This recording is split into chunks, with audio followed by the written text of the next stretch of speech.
11장 19절부터입니다.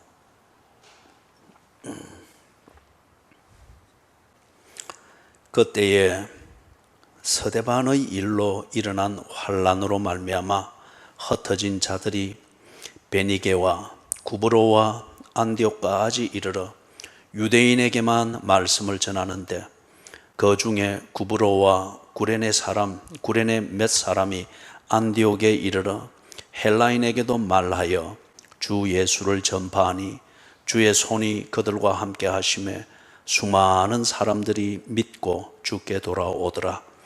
예루살렘 교회가 이 사람들의 소문을 듣고 바나바를 안디옥까지 보내니, 그가 이르러 하나님의 은혜를 보고 기뻐하며 모든 사람에게 굳건한 마음으로 주와 함께 머물러 있으라 권하니, 바나바는 착한 사람이요 성령과 믿음이 충만한 사람이라.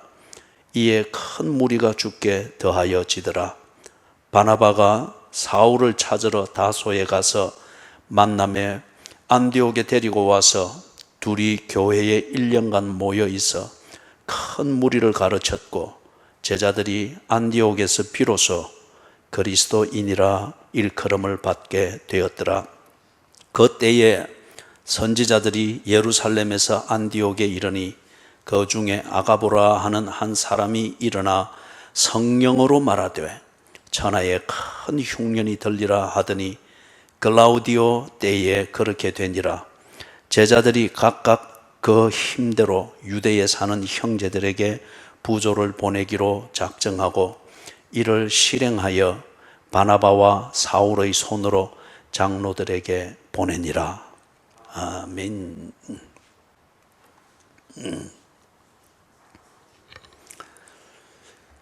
서대반의 일이 무엇이었는지 여러분이 잘 알고 계시죠? 7장에서 서대반이 복음을 아주 구체적으로 전하잖아요. 담대하게. 그리고 복음을 전했던 그 대가로서 서대반은 큰 복을 받았는데, 어떤 복입니까? 돌에 맞아서 순교합니다.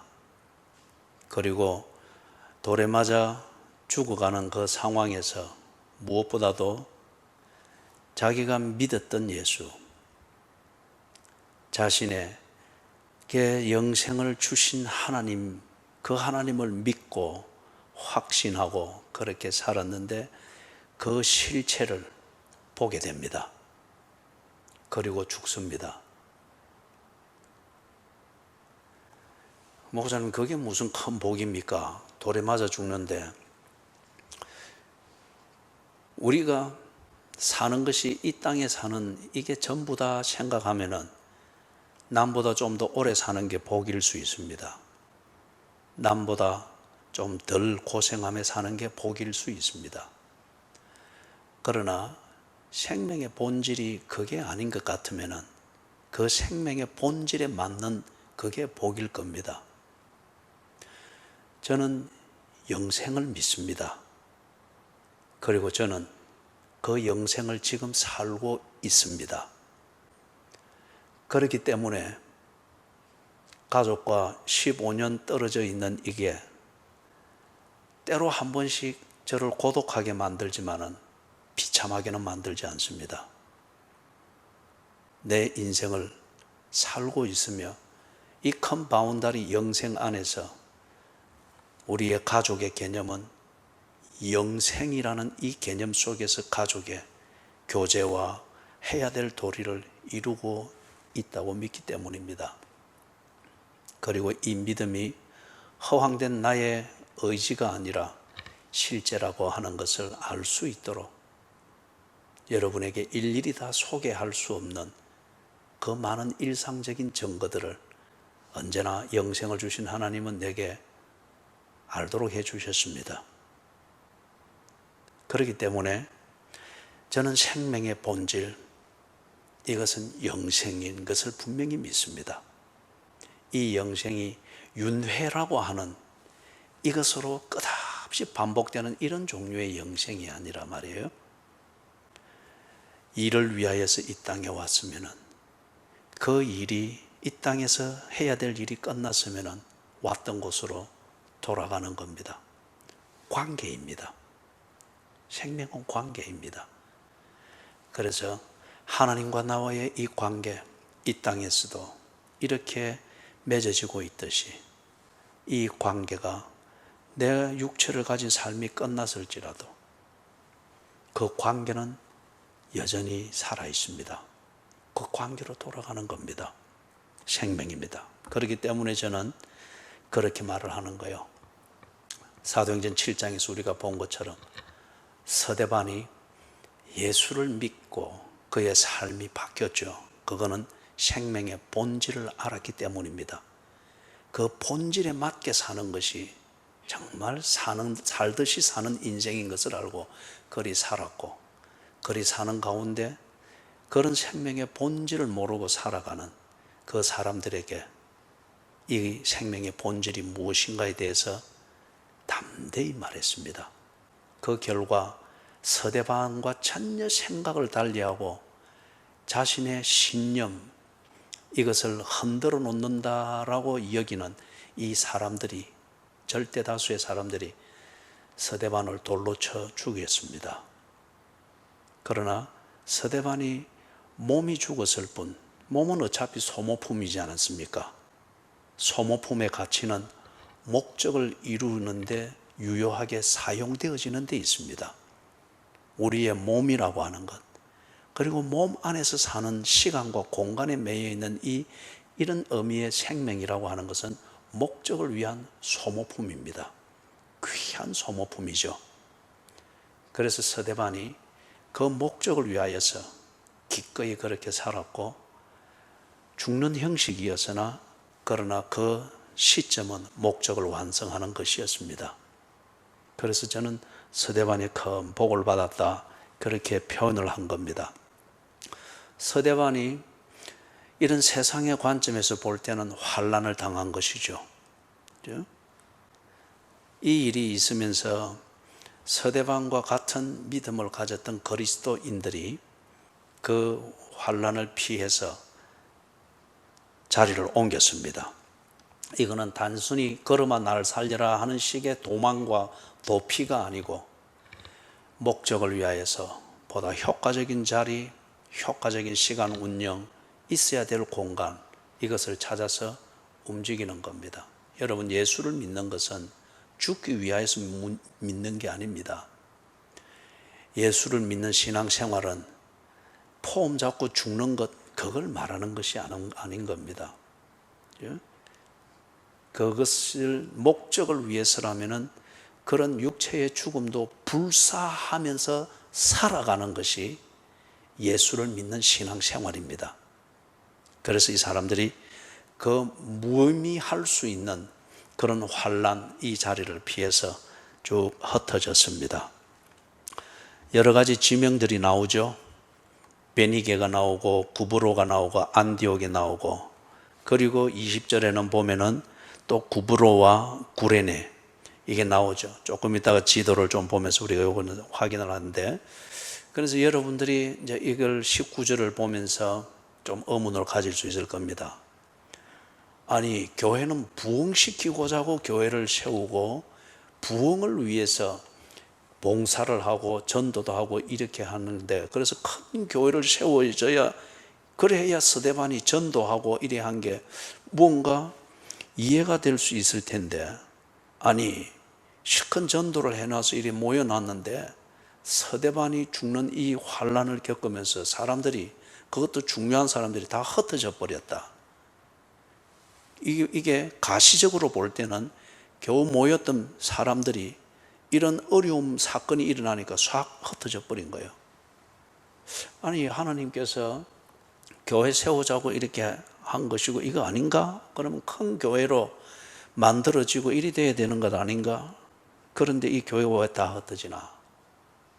여러분, 그것은 지금 우리 어떤 면에서 자본주의적 사고방식에 근거해서 교회를 이해하는 현대 교인들이 가지고 있는 오도되어진 교회론 때문에 그렇습니다. 교회의 목적은 교회라는 이 공동체가 만들어지고 유지되고 그 다음에 사용되어지고 활발하게 움직여야 되는 이 목적은 큰 교회를 세우는 것, 이게 목적이 아닙니다. 그리고 큰 교회를 위해서 건물을 짓고 또는 이게 주객이 전도돼서 건물을 짓고 돈 모으고 뭐 재밌게 놀고, 그게 목적이 아니에요. 그걸 위해서 교회 공동체를 만드는 거 아닙니다. 기독교의 교회는 종교 집단이 아닙니다. 절대 그게 아닙니다. 그래서 집단 이기주의든지 이게는 있을 수가 없습니다. 왜 교회 공동체라고 하는 이것이 모이고 공동체로 관리되고 공동체로서 그렇게 유지되는 이게 기능이 필요한가? 그 목적은 이런 기능 때문입니다. 예배하기 위해서입니다. 모여서 예배하는 것 대단히 중요합니다. 이거는 코로나19 바이러스보다 더 중요합니다. 아니, 비교가 안 되도록 이는 본질이에요. 그렇죠? 잠시 그 위기와 위험을 피해서 온라인 예배를 드리고 하는 이런 게 있을 수 있겠지만은 전열을 가다듬기 위해서 그런 거죠. 자주 광고를 합니다만은 왜 우리가 안전수칙을 지키고 위생관리를 하고 감염되지 않도록 최선을 다하고 사회적 거리를 두게 해야 되나요? 기독교인은 그것에 대한 보다 높은 차원의 이유가 있는 것을 알고 있어야 됩니다. 모이기 위해서입니다. 모여서 예배하기 위하여서 잠시 거리를 두고 안전수칙을 지키고 마스크를 쓰고 예배하기 위해서 그런 거예요. 더 오래 살기 위해서 그건 정말 조잡스러운 거죠. 예배하기 위해. 교회 공동체의 목적이 뭐냐? 예배하기 위해서입니다. 두 번째는 교인들을 보호하기 위해서입니다. 사상적으로든지 아니면은 생활의 면에서든지 아니면은 이와 같은 사회 환경, 이것으로부터 교인들이 자신의 목적을 알고 목적에 집중하여 살 수 있도록 보호해 주는 역할, 이걸 위해서 공동체로 모이는 이게 필요한 거예요. 세 번째는 양육하기 위해서입니다. 아이를 낳았지만은 제대로 키우지 않으면은 몸은 인간이지만은 내용은 인간답지 못하지요. 양육하기 위해서입니다. 하나님의 자녀답게 사고방식을 가지고 생활을 하고 삶의 목적을 알고 거기에 맞춰서 내용 있는 삶을 살도록 양육을 하는 거죠. 그리고 한 가지 더 들면은 교회 공동체 왜 필요한가? 파송하기 위해서입니다. 자라고 준비되었으면은 나가야 됩니다. 나가서 알지 못하기 때문에 여전히 하나님의 사람 그리고 영생의 생명의 생명의 본질을 모른 채 허덕이고 있는, 살았으나 죽었다고 말하잖아요. 살아있는 것 같으나 지옥의 생명을 살고 있는 그들에게 증거하라는 거예요. 그들도 영생을 얻는 그 길로 인도하는 이 일을 위해서 파송하는 겁니다. 이걸 위하여서 교회 공동체라고 하는 이게 필요합니다. 그러면 이런 필요를 위하여서 교회 공동체가 움직이지 않는 것 같으면 그 공동체는 없어져야 됩니다. 그렇기 때문에 역사를 보면은 예수님 이래 약 2000년이 지나오면서 눈에 보이는 교회가 공동체로 섰다가 없어지고 또 세워지고 없어지고 이래 하면서 지금까지 왔습니다. 뭐냐? 조금 전에 이야기했던 예배 드리고 보호하고 양육하고 파송하고 이 기능을 위하여서 교회 공동체라고 하는 것이 있기도 하고 이 기능이 다 했을 때는 그 교회 공동체가 없어지기도 하고 다른 형태로 발전되기도 하고 그랬습니다. 그렇기 때문에 여러분, 두 가지 삶을 위하여서 교회 공동체가 이런 네 가지 기능을 하는 거예요. 하나는 뭐냐? 증거하는 삶입니다. 증거하는 삶. 여러분, 이게 좀 어렵게 표현되어지면은 영향력 있는 삶이라는 거죠. 사람이 살면서 진정 내 주변을 살려놓고 만났던 가족들을 살려놓는 그 진정한 영향력은 증거하는 데 있습니다. 악한 악한 것을 증거해 놓으면 내 자식들이 악하게 될 것입니다.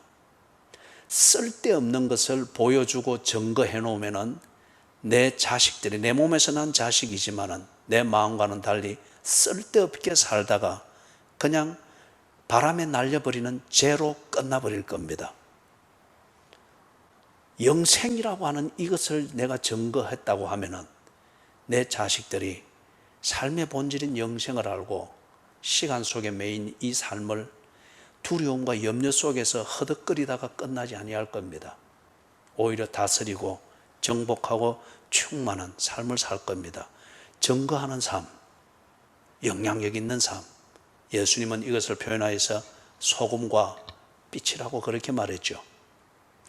그 다음에 다른 하나는 교회 공동체의 이 기능을 통하여서 교제하는 삶, 이걸 배우고 가르치고 준비하는 것, 교회 공동체에서 합니다.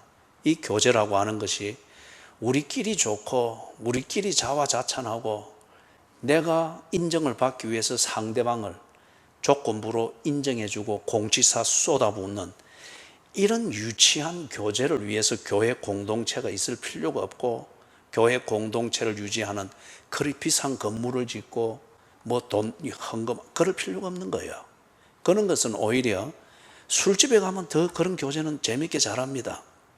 아니면은 TV 버라이어티 쇼에 보듯이 만담을 쏟아 놓으면은 뭐 껄껄껄 웃어서 하면서 그 순간은 다 잊고 할 수가 있죠.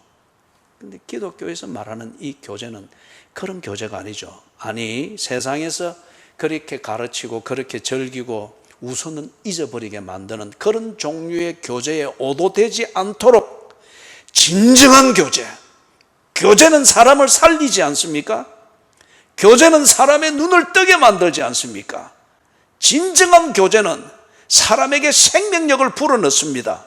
이 교제를 가르치고 연습하고 실천하도록 하기 위해서 교회 공동체라고 하는 것이 세워지고 유지되는 겁니다.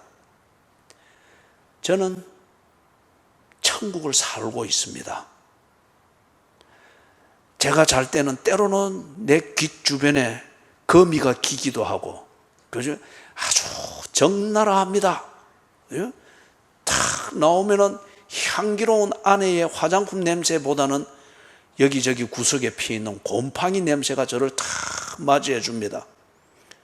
그리고서는 사과 하나를 먹고 중간에 식탁 겸 책상으로 쓰고 있는데 탁 앉아서 성경을 펼치고 새벽 3시 반에 새벽기도 교인들을 만날 준비를 합니다. 천국입니다. 곰팡이가 있든 내 한 끼 식사가 사과 한 알이든 아내의 화장품 냄새보다는 때로 기어가는 거미와 긴장을 하면서 밤에 그 소중한 1시간을 찾고 숨고 그렇게 보내는 시간이다. 저는 그런 환경 속에서도 내게 주신 이 삶의 목적, 이 세상에 내가 사는 이 목적을 하나님께서 내게 영생을 주시면서 그 영생을 가지고 이 세상에서 그 목적을 위해서 살도록 했다. 나는 이 목적을 귀하게 여깁니다. 그리고 이 목적을 주신 분이 또한 목적을 이룰 수 있는 진정한 양식, 진정한 에너지, 진정한 의욕, 이것을 공급해 주는 것을 믿습니다. 그렇기 때문에 지금까지 이렇게 살고 있습니다. 얼마나 더 살지는 모르지만은 I don't care about that. 그것은 제게 큰 관심사는 아닙니다. 할 일을 하면서 하루하루를 사는 것, 이게 저의 전부입니다. 이 하루하루를 모아서 하나님이 내 인생이 되게 하실 것이기 때문에 목적을 이루기까지. 그렇기 때문에 저는 지금 죽어서 가는 천국을 믿는 것이 아니고 죽어서 가서 실제를 보게 될 그 천국을 지금 나는 살고 있습니다. 그 하나님과 교제하면서 지금 살고 있기 때문에 그런 것이죠. 저는 이것을 교회 공동체를 통하여서 배웠습니다. 어릴 때 어머니를 따라서 교회를 다니고 청소년 때 방황을 하고 청년 때에 진정으로 인격적으로 주님을 만나고 복음을 깨닫고 그리고서 그 복음을 믿는 믿음 위에서 그 믿음에 맞도록 정리하면서 살아가는 이 삶을 통하여 천국의 실제를 나이가 들어가면 갈수록 더 분명하게 경험하고 확인하게 되었습니다. 지금 내가 천국을 살고 있기 때문에 나는 지금 죽어도 천국입니다. 지금 여기에 누군가가 지옥을 살고 있다면 천국을 갈망하며 이 종교 생활을 할지라도 당신의 지금의 생명의 본질이 지옥이면 죽었어도 지옥입니다. 내가 지금 천국을 살고 있다는 이 분명한 증거 중에 하나는 나는 하나님과 교제하면서 살고 있기 때문에 그렇습니다.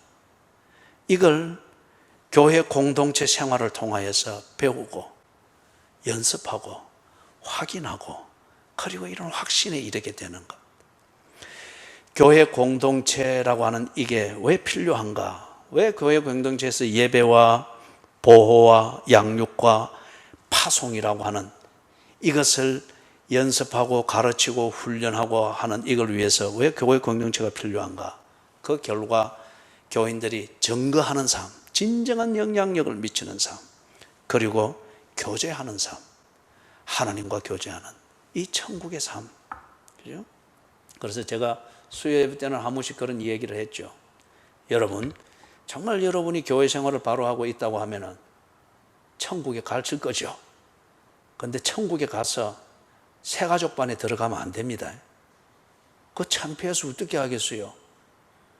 천국에 가서 아멘 할 줄도 모르고 찬송도 부를 줄 모르고 또 찬송 부르면은 어디 좀 가면 또 쭉 한 옥타브 떠나가 기차 가는 소리 내서 이러면 새가족반이지.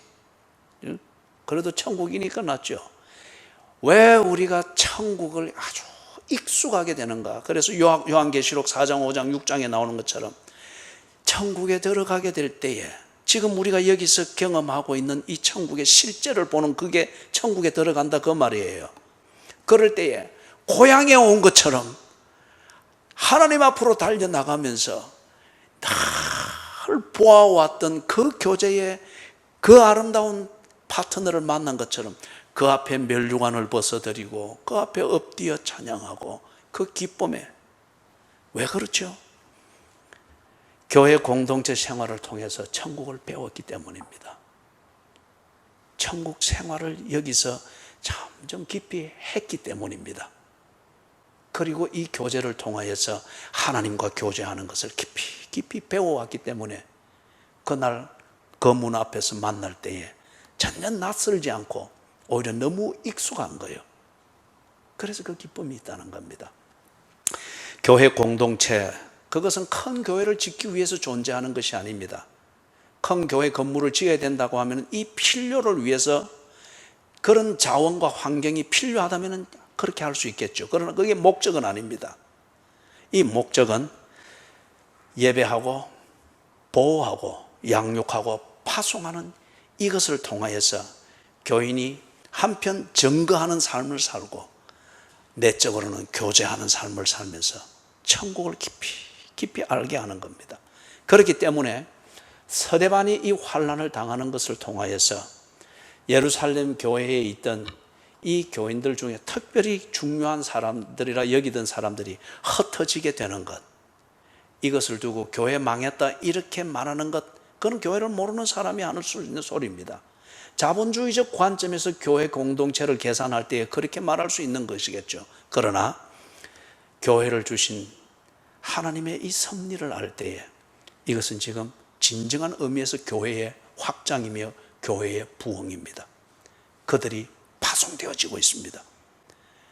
그들이 증거하는 삶의 영역을 넓혀가고 있습니다.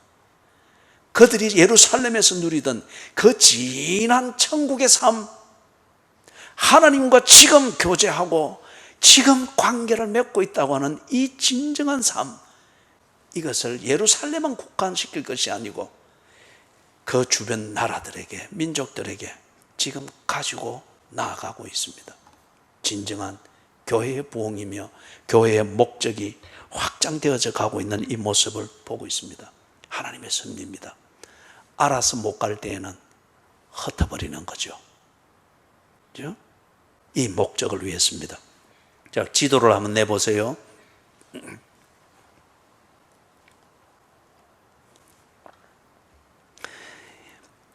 19절과 20절에 보면은 좀 이름들이 많이 나오죠.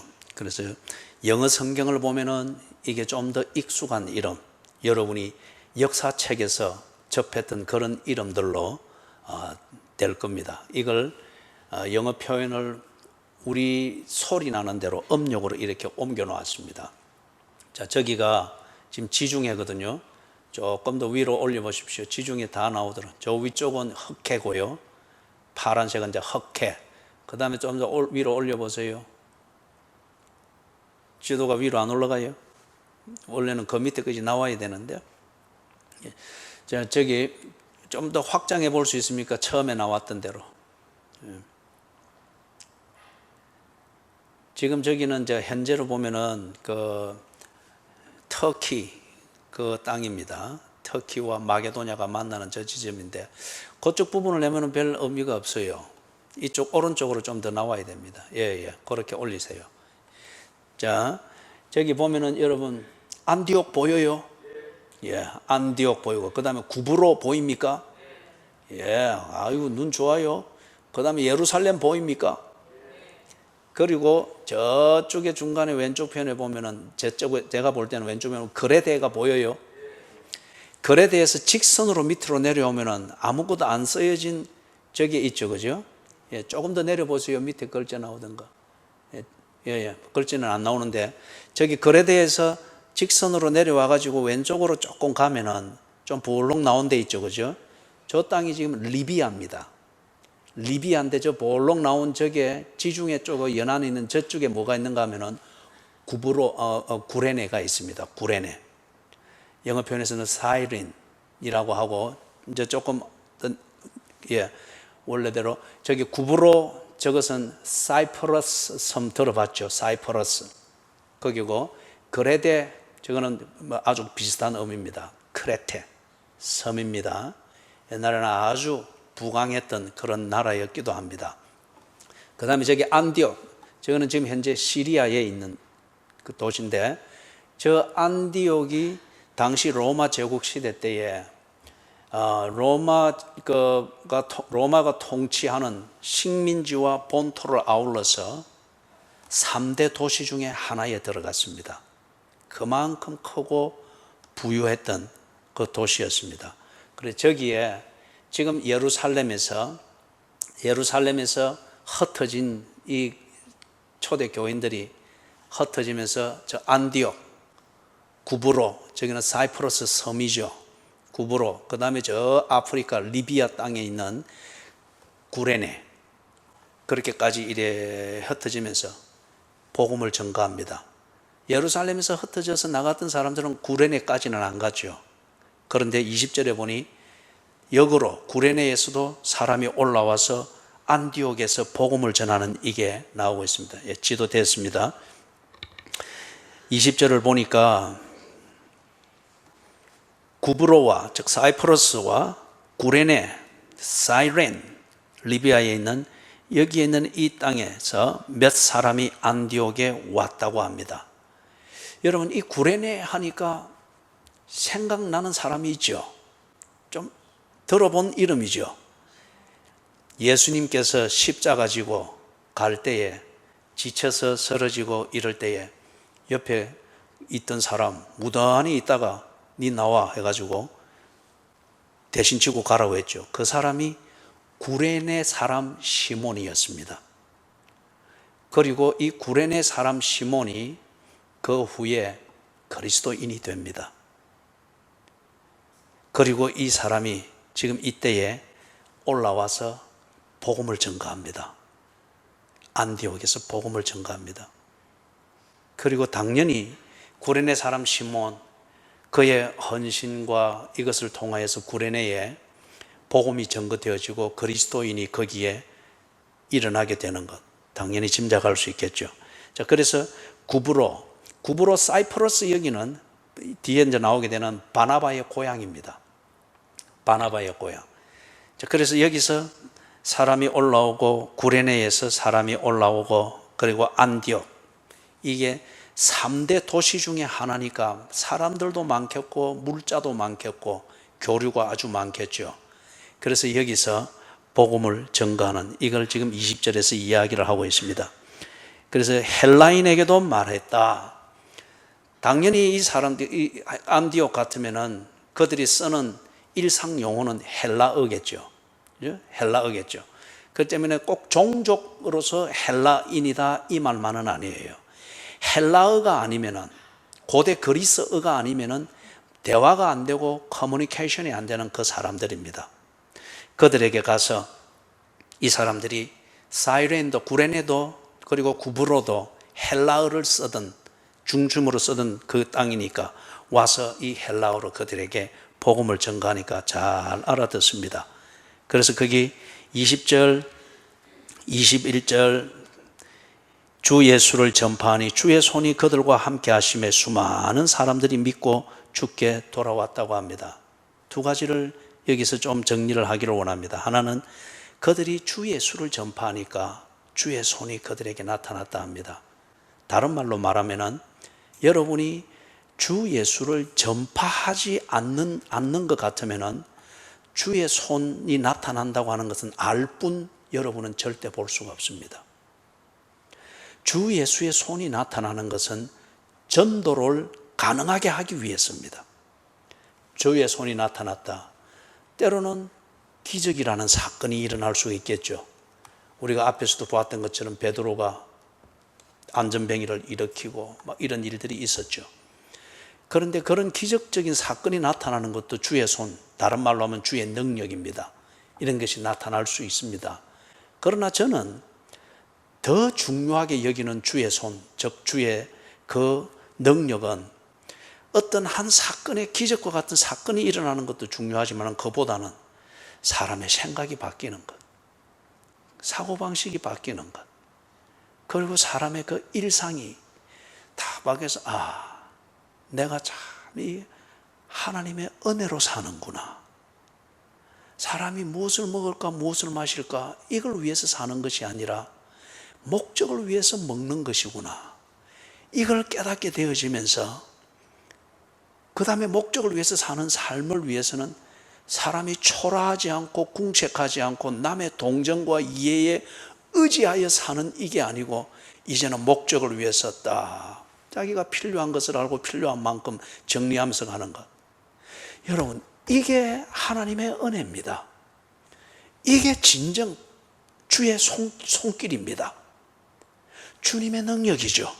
그죠? 소경이 눈을 떴습니다. 놀라운 기적이죠. 그러나 눈은 떴으되 사고방식은 여전히 소경의 사고방식이고 사는 방식도 여전히 소경되었을 때 남이 끌어주면 가고 먹여주면 먹고 하는 그것을 습관을 못 버리고 있다고 하면 눈을 안 뜨니만 못하죠. 주의 손길. 여러분의 전도가 있을 때에 여러분의 전도를 가능하게 하기 위하여서 주의 손길이 나타날 것입니다. 구경을 위하여서, 호기심을 위하여서 기적을 구하면서 40일 금식 기도하고 그런 종교적 구걸을 하면서 인생 낭비하지 마십시오.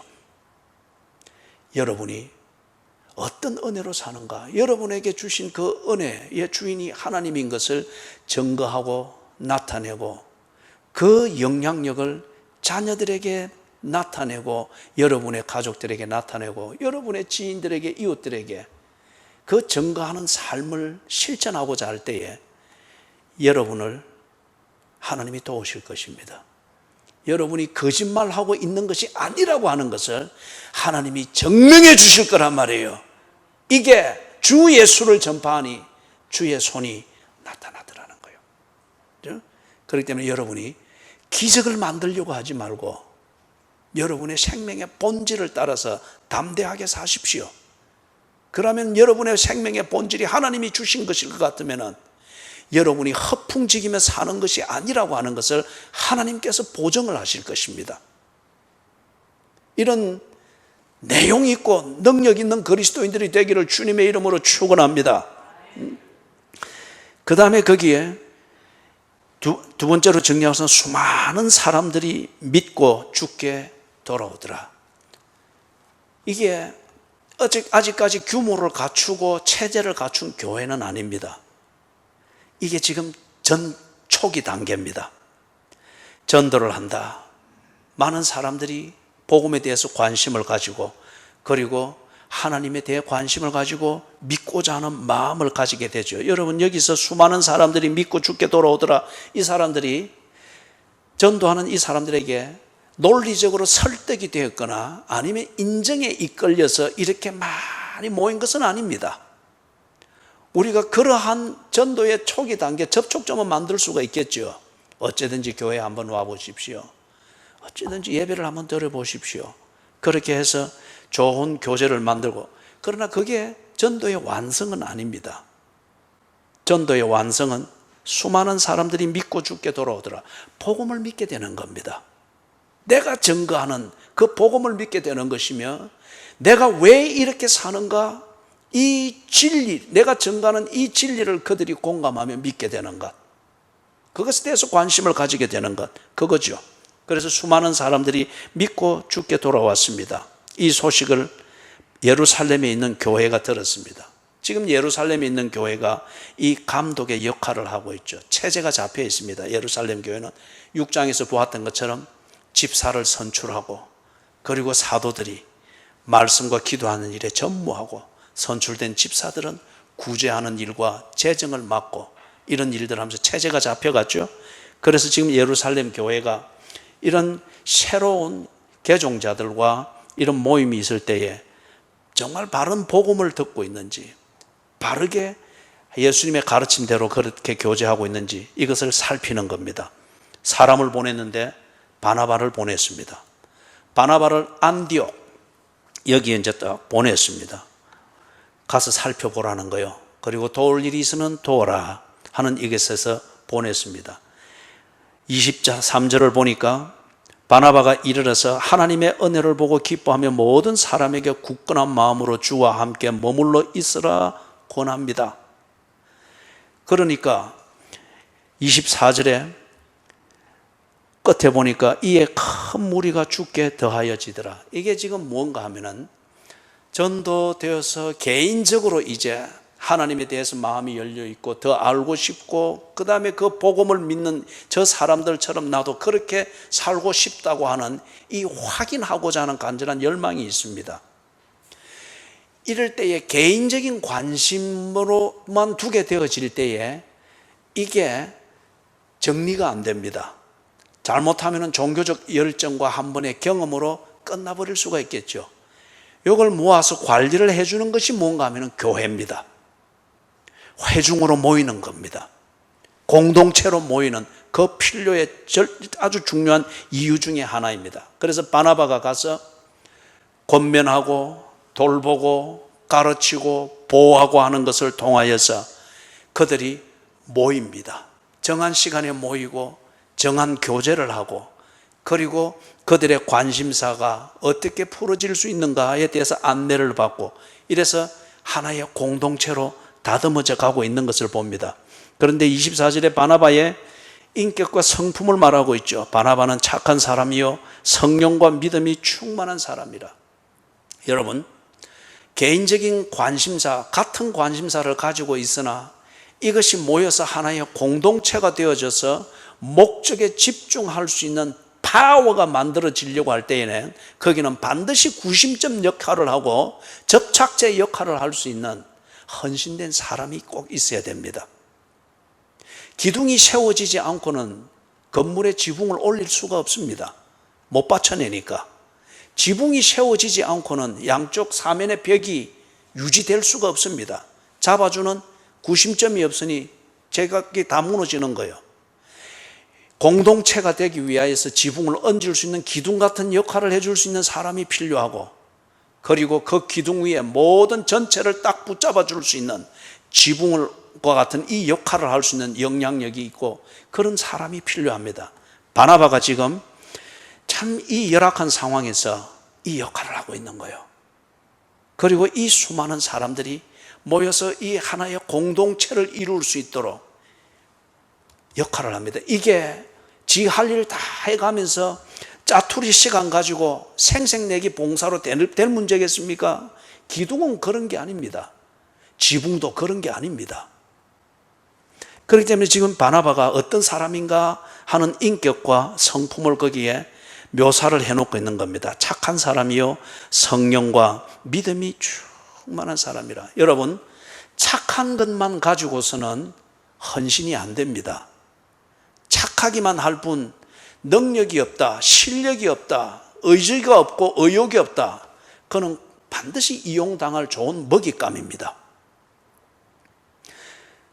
그리고 실력이 있고 능력이 있으되 사람이 착하지 않으면 반드시 쪼가리를 냅니다. 분열을 일으킵니다.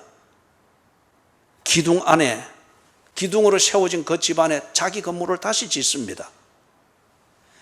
착하고 그리고 성령과 믿음이 충만한 사람, 이런 사람이 교회 공동체를 세우는데 꼭 필요한 기둥이며 꼭 필요한 지붕입니다. 사랑하는 여러분, 바나바가 이렇게 하면서 뭐 생색을 냈겠습니까? 지 보란 듯이 뭔가 부실한 변명이 많았겠습니까? 이 참 그럴 때에 그런 봉사는 참 사람을 피곤하게 만들고 오히려 공동체를 분열하게 만듭니다. 예? 중요한 일을 할 수가 있습니다. 그러나 그 일을 하는 것에 대한 자신의 피곤함과 희생과 내가 이렇게까지 하는데 너희들이 그렇게 될 때에 여러분, 그거는 결국 봉사가 아닙니다. 그죠? 자기의 소일거리를 하는 것 뿐이에요. 바나바가 그러지 않았다는 거예요. 그래서 지금 여기 착하고 착한 사람이요 성령과 믿음이 충만한 사람이라. 이에 큰 무리가 죽게 더하여지더라. 공동체가 만들어집니다. 그리고 정한 시간, 정한 모임, 정한 교제를 가지고 개개인적으로 복음을 받아들여서 관심이 쫙 쏠려 있는 그게 다른 데로 오도되어지지 아니하도록 관리되고 보호될 수 있는, 이걸 지금 바나바가 만들어가고 있습니다. 그 다음 25절 26절에서 바나바가 거기에 더하여 바울을 찾으러 갑니다. 아까 지도 다시 한번 내보시겠어요?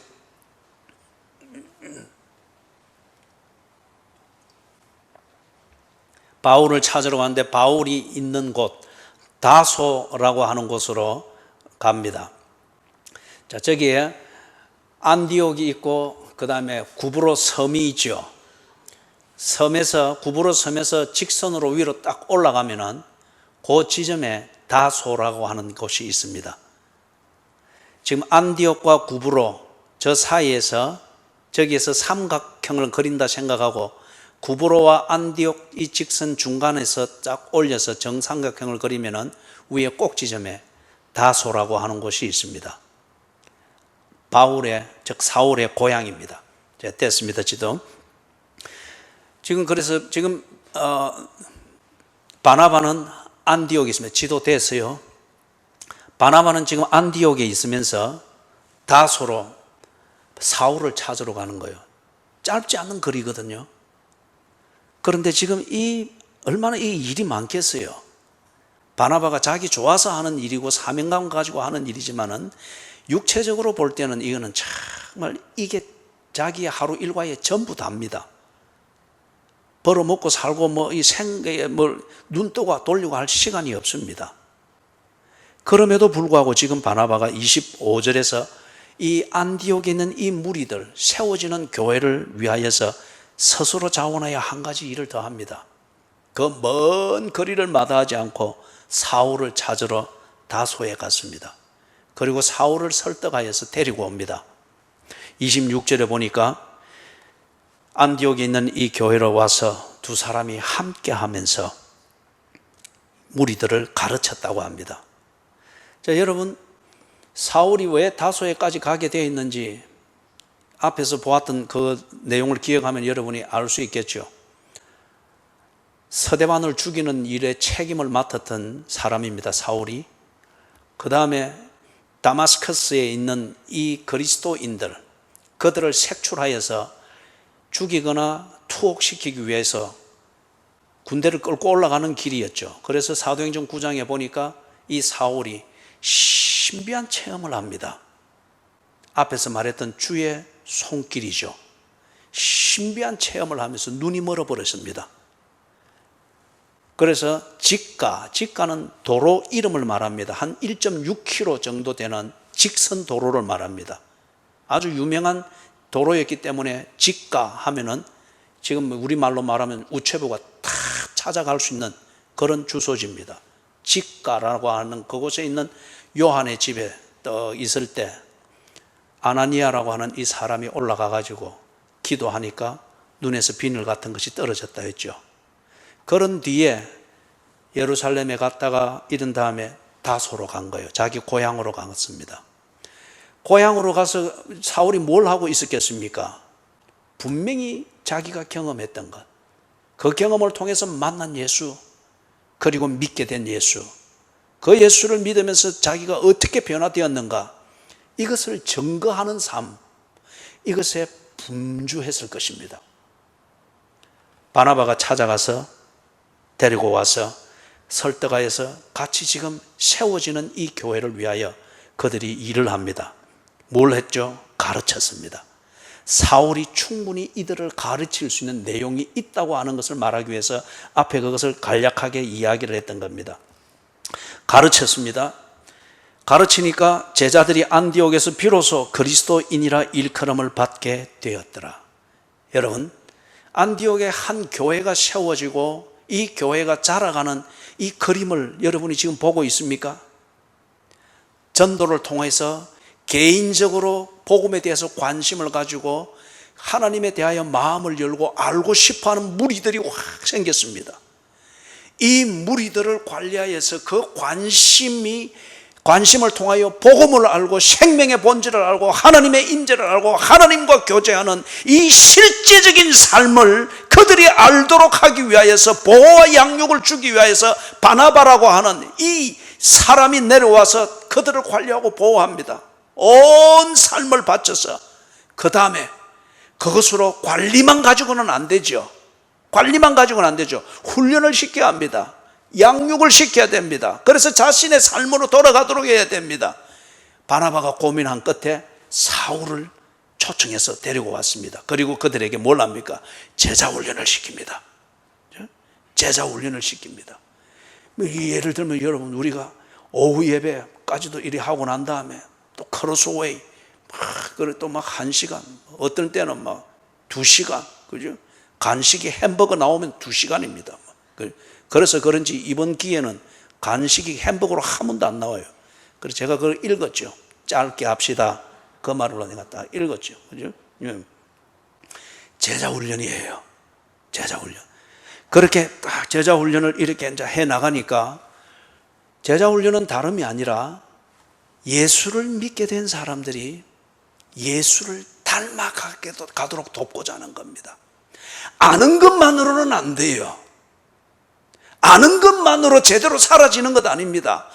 각오했다고 하는, 결심했다고 하는 이것으로서 사라지는 것이 아닙니다.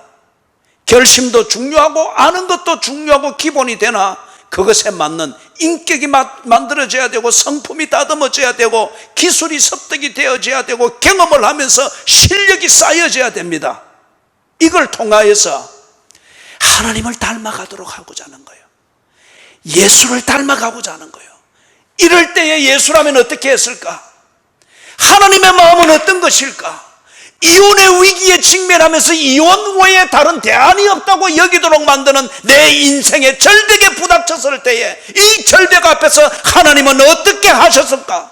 이때에 하나님을 찾았을 때에 하나님은 그 절벽을 어떻게 날아오르게 하셨는가? 알게 하는 거예요. 그리고 그 아는 대로 사는 것을 실험하게 하는 거예요. 그 실험을 통하여서 실패는 무엇이며 그것을 딛고 일어날 수 있는 승리의 비결은 무엇인지 가르치는 거예요. 성경에 근거해서 가르치는 거예요. 그래서 이 제자 훈련을 통하여서 사람이 예수를 닮아갑니다. 그 사람에게서 하나님의 분위기가 납니다. 그 사람이 어느 때부턴가는 인생의 절벽을 만나도 이제는 그것을 즐길 줄을 압니다. 절벽에서는 길을 내시는 하나님만을 볼 수 있는 절호의 기회이기 때문에 이제는 인생의 절벽 앞에서 좌절하고 낭망하고 포기할 잔머리를 굴리는 것이 아니라 아하! 여러 길이 있을 때에 버릇이 보지 못하였던 나의 하나님, 나의 길을 내시는 하나님, 그 하나님만을 볼 수 있는 이 기회가 왔구나. 그래서 제자훈련을 통하여서 그리스도인으로 성숙되어져간 이 교인에게는 더 이상 위기를 절망의 결단을 해야 되는 그런 순간으로 여기는 것이 아니라 위기는 그에게 기회가 되는 거예요. 아주 역설적이죠. 이러니까 로마 제국에서 3대 도시 중 하나로 들어가는 이 안디옥에서 그들이 살아가는 방식과 문화가 얼마나 도시화되어져 있겠어요? 얼마만큼 재산을 가졌느냐를 가지고 명함을 낼 것이고, 얼마만큼 배웠느냐 학벌을 가지고 명함을 낼 것이고, 내 가문이 어느 정도 세력이 있느냐를 가지고서 명함을 들이밀 것이고, 어떻게든지 그런 부류에 들어가기 위해서 신분 상승을 위해서 그 안디옥에서 그 대도시에서 하는 방식대로 자식을 키우고 자기가 살아가고 하는, 그래서 신분 상승을 만드는, 이게 도덕이고 지혜고 실력으로 여겨지는 그런 도시단 말이에요. 그런데 지금 이 제자훈련을 통해서 안디옥 교회에서 이렇게 하루하루의 일상의 삶이 달라지는 이 교인들을 눈에 확 띄는 거예요. 왜 그렇죠? 안디옥에서 사는 방식과 너무 다르게 살거든요. 안디옥에서 사는 방식은 어떻게 이제 하나라도 더 내 것으로 만들고 누구도 범접하지 못하도록 철저히 감싸 안는 이 소유하는 이것으로서 하루의 보람을 찾으려고 아둥바둥 되는데, 이 지금 제자 훈련을 통하여서 성숙되어지고 있는 안디옥 교회 교인들은 주어야 되는 이것을 가지고서 그렇게 고심을 하고 있는 거예요. 나누는 이 삶을 두고서 그들은 기뻐하며 주기 위하여서 밤새도록 버는 거요, 구제하기 위하여서 아끼는 거요, 사랑하기 위하여서 기꺼이 미움의 돌을 맞는 것을 감당해내는 거예요. 너무 안디옥의 삶과 너무 다른 거예요. 그래서 이 무리들을 보고 사람들이 뭐라 불렀는가? 그리스도인이라고 부른 거예요.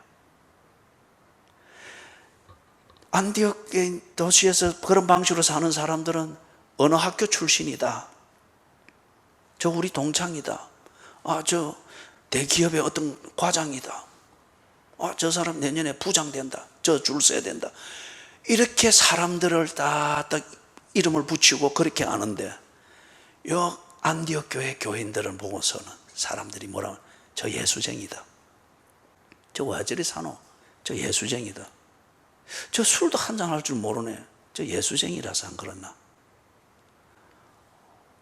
오늘 뭐 많죠, 그죠? 그런데 와 저는 안 어울리노? 예수쟁이다. 딱 그렇게 구별이 되어져 버린 거예요. 예?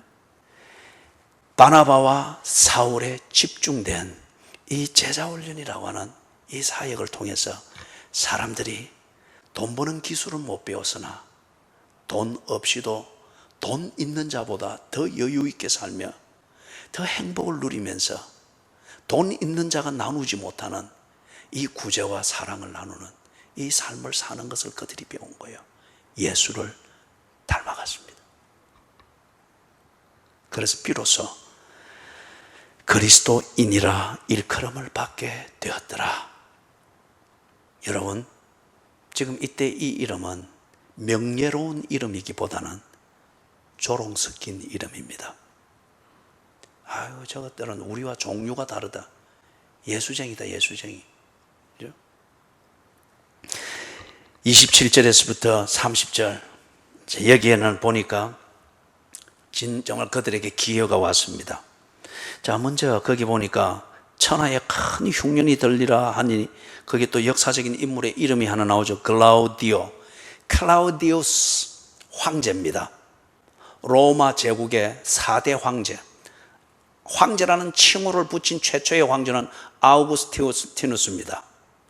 그 다음에 티베리우스 제2대 황제, 그 다음에 카리쿨라 3대 황제, 네 번째 황제가 4대 황제가 클라우디우스, 그 음력으로 클라우디오. 이 사람이 통치했던 기간은 주후 41년에서부터 54년 이 기간인데 역사적 자료와 문헌들을 보면은 이 기간에 중동 지역 지중해 연안으로 해가지고 이 지역에 흉년이 아주 빈번했습니다. 극심했다고 합니다. 그리고 지금 이 시점에서 지금 그 안디옥 교회가 예루살렘 교회에 구제를 하는 이 시점의 흉년은 주후 약 45년에 일어났던 심한 흉년, 그것을 이야기를 합니다. 그래서 얼마나 심한 흉년이었던 예루살렘에 있는 주민들이 저 다른 나라에 있는 한 여왕이 그 사람이 이 유대교로 개정을 했거든요. 유대교로 개정을 하니까 유대교의 본산지인 예루살렘이 흉년이 들어서 먹고 살 것도 어렵단다 하니까 그 여왕이 밀과 보리와 있던 식량을 엄청나게 원조해 주었어요. 역사 문헌에 다 나옵니다. 예를 들면 요세푸스라고 하는 이 사람이 쓴 역사 자료를 여러분이, 그는 아주 재밌게 읽을 수도 있는 책이기도 해요. 읽어보면 이런 얘기들이 나올 겁니다. 그래서 이 클라우디우스 때에 이 흉년이 진짜 딱 듭니다. 그러니까 지금 안디옥에 있는 이 교인들이, 그들이 시간으로 따지면 얼마나 됐겠어요? 얼마 안 됩니다. 여러분, 신앙생활의 이 진정성의 문제는 시간의 길이로 말하는 것이 아닙니다. 여기서 보았던 것처럼 제자 훈련을 거쳤다는 이 경력으로 신앙생활의 진정성을 말할 수 있는 것도 아니고, 그렇기 때문에 여러분, 지금 우리 여기는 다 외지에서 모인 사람들입니다. 교회 한두 군데를 다 거쳐보았던 사람들입니다. 여러분이 절대 앞으로는 삼가할 것은 꼭 필요한 경우가 아닌 다음에 자기의 신앙생활의 경력을 말해서 내가 어느 이런 큰 교회에 있었다, 어떤 내가 있던 교회는 이런 큰 교회고 거기서 뭐, 그런 말 하지 마십시오. 당신의 미성숙함을 드러낼 뿐입니다. 그죠? 어떤 벤치마킹을 위해서, 언론을 위해서 그런 언급이 간혹 필요할 때가 있을지 모르나 자신의 신앙 경력을 말하고, 그렇기 때문에 나는 이런 제자 훈련을 거쳤다는 것을 말하기 위해서 그러지 마십시오. 제대로 정말 신앙 제자 훈련 됐다면은 삶이 있어야 됩니다. 예수를 닮은 삶. 예수께서 하나님의 뜻을 순종하기 위해서 고민하던 그런 순간이 되었을 때 당신도 똑같이 그런 고민을 하면서 그런 결정을 만들어가는, 이걸 보여줘야 되는 거예요. 그게 제자 훈련 됐다는 그런 의미죠. 그래서 지금 이 사람들이 기회가 딱 왔습니다. 바나바와 이 사울의 이런 중점적인 헌신을 통하여서 제자 훈련을 거친 이 끝에 그들이 쭉 성숙했다. 정말 성숙했는지, 정말 예수를 닮았는지, 이것을 보여줄 기회가 온 거예요. 그게 뭐냐? 큰 흉년이 들었습니다. 부자가 망해도 몇 년 먹을 거 있다고요? 3년. 그거는 이제 옛날 말이고, 그죠? 지금은 좀 더 될 거요. 근데 여러분, 그거 확인하려고 망하지 마십시오. 그죠? 예. 사건이 없는 게 제일 평온한 겁니다. 사건이 없는 게. 큰 흉년이 그 지역에 들어서는 안디옥은 워낙 부강한 도시였습니다. 그죠? 기본 자원이 아주 많은 도시였습니다.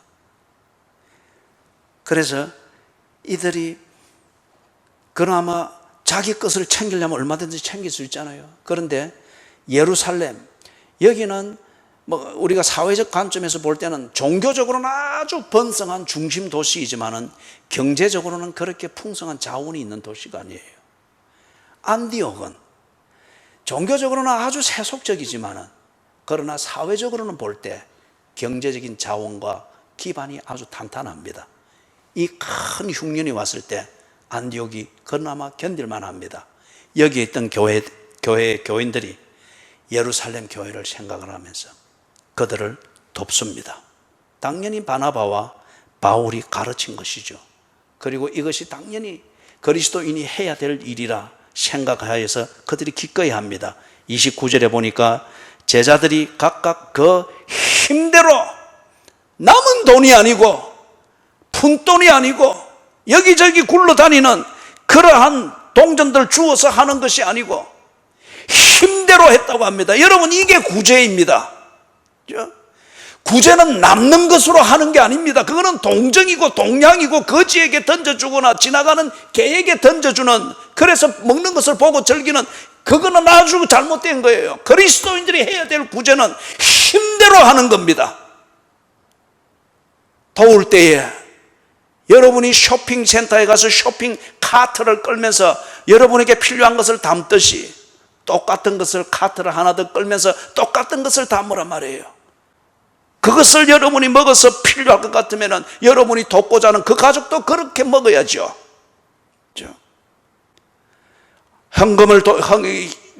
현금으로 도울 때에도 여러분이, 어쩌면 여러분들이 한 달에 딱 수입을 받을 때에 11조를 이래 뗍니다. 11조는 하나님의 은혜로 삽니다 하는 이 고백의 정표로서 11조를 드립니다. 사람들이 목은 쉽게 내놓습니다. 주여 내 목숨을 받으시옵소서. 목숨은 쉽게 내놓습니다. 그런데 11조는 절대 내놓지를 못합니다.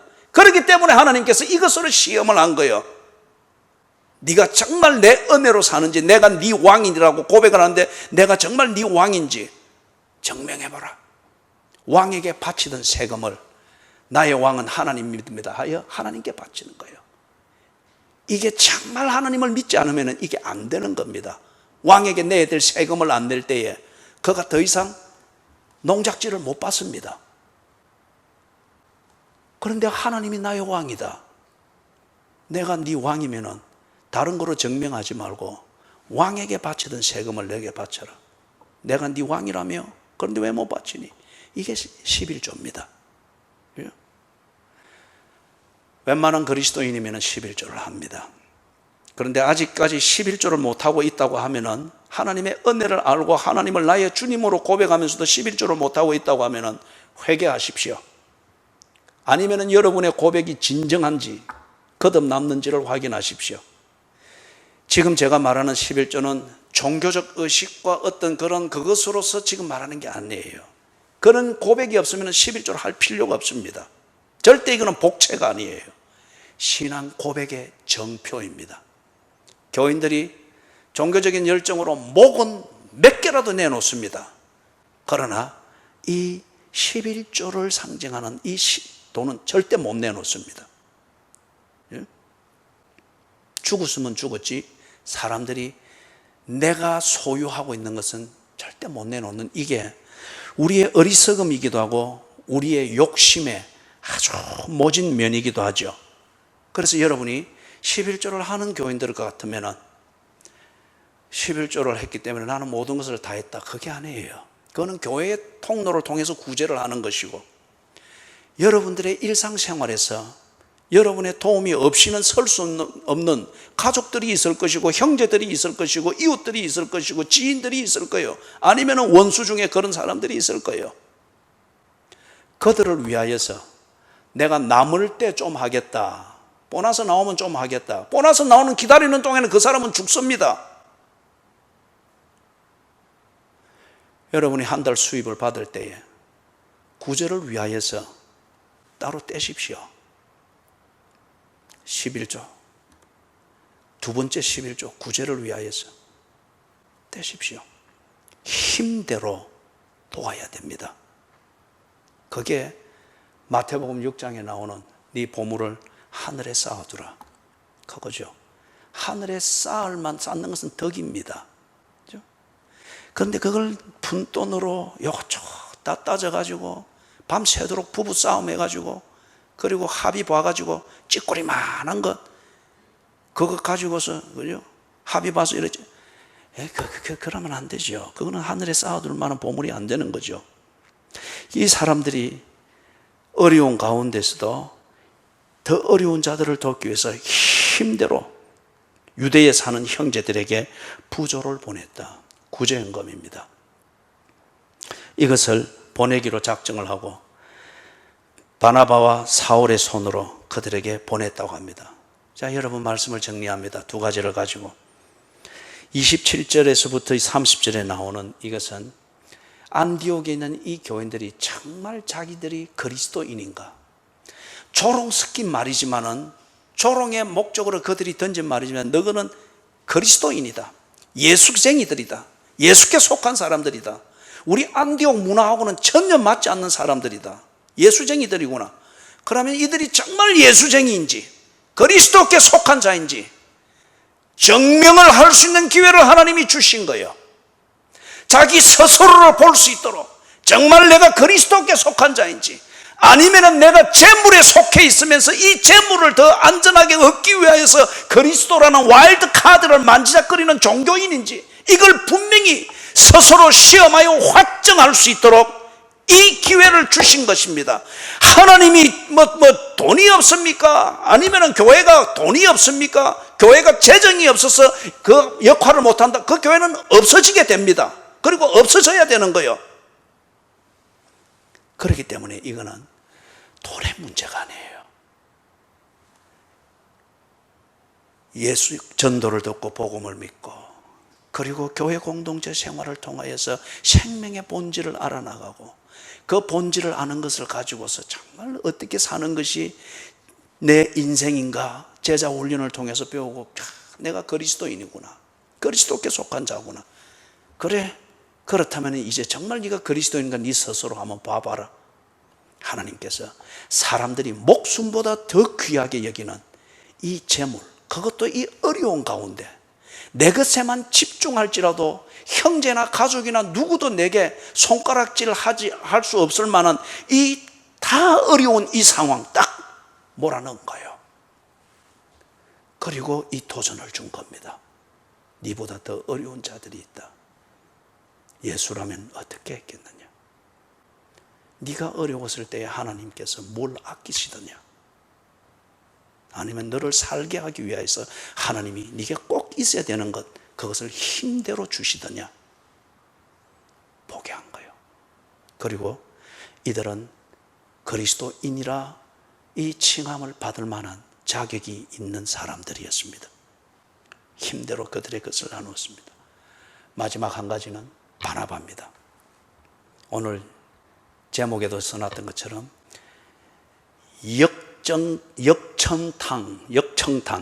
역청탕과 같은 열정의 사람 바나바. 여러분 역청탄은 불꽃이 안 보입니다. 불의 혀가 날름거리는 게 이게 안 보입니다. 그래서 불길새네 이렇게 볼 수 있는 게 없습니다. 그런데 역청탄은 불을 머금고 있습니다. 그 안에 불을 품고 있죠. 그렇기 때문에 불의 혀가 날름거리는 게 없어도 역청탄의 열은 엄청납니다. 바나바는 그런 사람이었습니다. 착하고 온순하고 그래서 뭐가 하겠나 요리 부려먹어도 되고 저리 부려먹어도 되겠다 그럴 정도로 날름거리는 불의 혀 같은 강렬함은 안 보였으나 그러나 바나바는 해냈습니다. 그리스도인의 삶을 살아냈습니다.